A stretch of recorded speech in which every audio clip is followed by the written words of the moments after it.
நான் இதுக்கு மைலின்மெண்ட் காசு எடுக்கிறதுக்கு போனேன். எந்த பேங்க் போனேன்? இந்தியன் பேங்க்கு. அது காசு எடுக்கிறதுக்கு போகும்போது உந்து லாக் ஆகிட்டுக்குதுன்னு சொல்லிட்டாங்க. யார் சொன்னது? பேங்க்காரு. அதனால நான் என்ன பண்ணுறதுன்ட்டு அவங்களவே கேட்டேன். அப்புறமா ஒரு சீட்டு கொடுத்தாங்க. எழுதி கொடுத்து பார்த்தா, சரி உன் பேரில் 2.5 கோடி வந்துக்குது, உன் பேரில் 2.5 கோடி உழுந்துக்குது, யாரை ஜிஎஸ்டி கட்டி ஆகணும் நீ அப்படின்னு சொன்னாங்க. எனக்கு தெரியாது சார், நான் ஜிஎஸ்டி எல்லாம் நான் என்ன பண்ணுவேன், என்னால் தெரியாது, நான் கூலி செஞ்சால் தான் உண்டு, எனக்கு எழுதவும் தெரியாது படிக்கவும் தெரியாது, எனக்கு அவ்வளோதான் எதுவும் தெரியாது அப்படின்னதுக்கு, இல்லை உந்து பேங்க் புக்கெல்லாம் லாக் பண்ணிடுங்க, லாக் ஆகிடுச்சு அப்படின்னு சொன்னாங்க.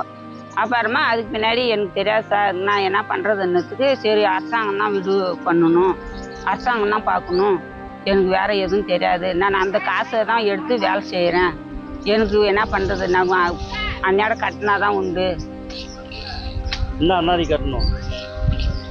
மைலின்மெண்ட் காசு கட்டணும், சம்பாரிச்சுன்னு வந்தால் தான் ஒரு 500 ரூபாய் மாதம்னா 500 ரூபாய் போடுறோங்க. அதனால நான் கூலிக்கு தான் போகிறேன். தோட்டம் கொத்த, கலசெடி கொத்த, ஏதோ ஒன்று கொத்துறதுக்கு தோட்டம் கொத்த தான் போகிறோங்க. பயிர் நட, ஒரு களவை எடுக்குவ, அதுக்கு கொத்துறதுக்கு தான் போகிறோங்க, வேறு எதுவும் இல்லை. அரசாங்கம் தான் பார்க்கணும், என்னை எது ஒன்றுனாலே அரசாங்கம் தான் பார்க்கணும்.